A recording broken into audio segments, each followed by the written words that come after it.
Oke, bismillahirrahmanirrahim. Assalamualaikum warahmatullahi wabarakatuh.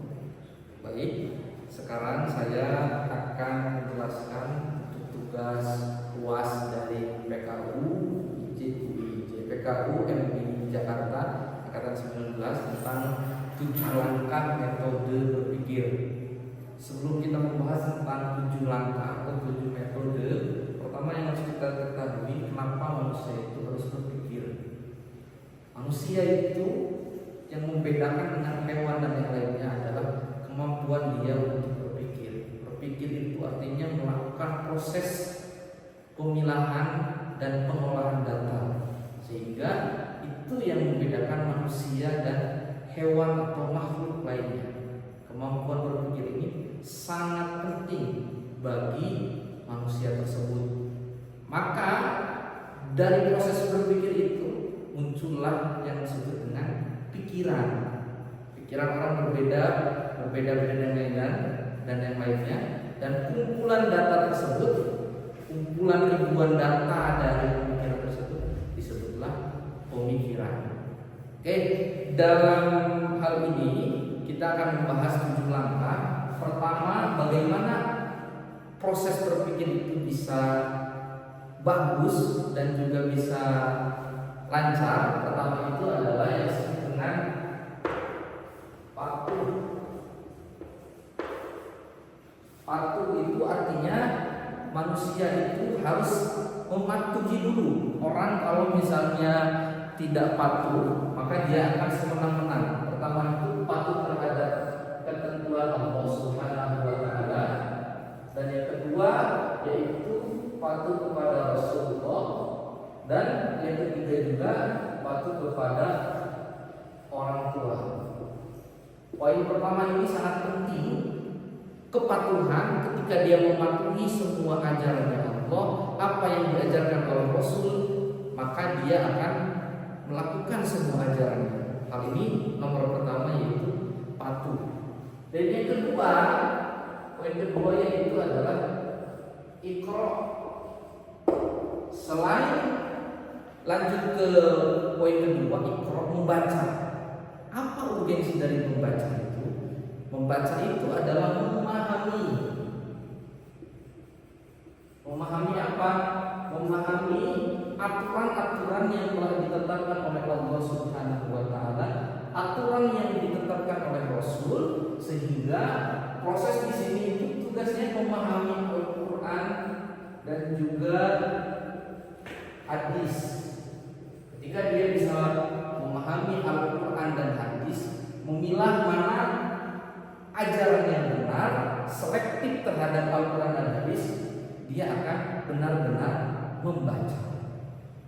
Lanjut ke yang ketiga, setelah membaca dari Al-Quran dan hadis, ketiga yaitu dengan penghayatan, ayat atau penghayatan.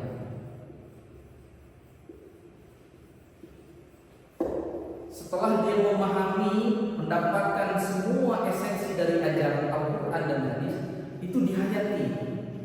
Apa tugas manusia diciptakan di muka bumi ini? Buat apa? Tujuannya itu dengan khalifatullah, sebagai wakil Allah Subhanahu wa taala. Itu adalah nomor yang ketiga. Selanjutnya, setelah dia menghayati, penghayatan ini maksudnya ilmu yang ada di pikirannya dan yang lain-lain itu harus terpancar dari perilakuan atau panca indera. Nah, yang keempat setelah penghayatan itu adalah qalbu. Qalbu itu adalah hati.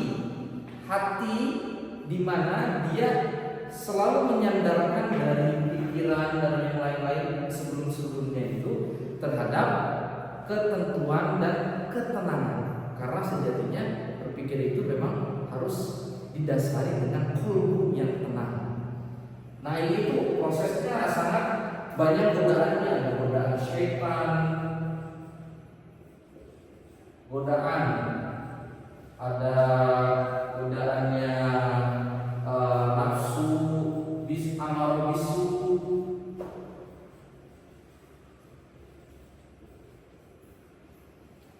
Dan juga ada nafsu lawamah. Nah, ini adalah godaan-godaan yang ada di qalbu nantinya. Selanjutnya yang kelima yaitu adalah muhasabah.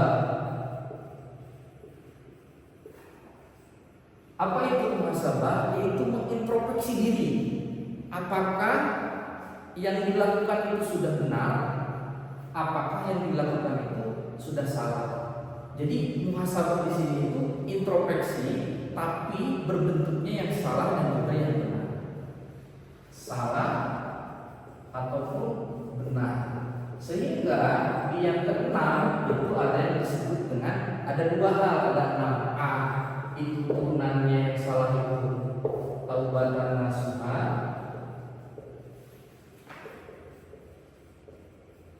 dan 6B itu adalah istiqomah. Dari semua yang kita lakukan, kalau misalnya ada yang salah menyakiti orang lain, maka taubatan nasuha, sudahlah, bertobat kembali lagi kepada Allah. Kalau yang kedua, perlakuannya sudah baik dan benar, maka konsisten melakukan hal tersebut, istiqomah. Dan yang poin yang terakhir ini adalah proses yang paling bagus, yaitu inovasi.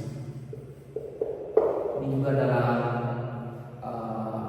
rentetan dari pembelajaran, tujuan yang terakhir itu adalah dia bisa menginovasi.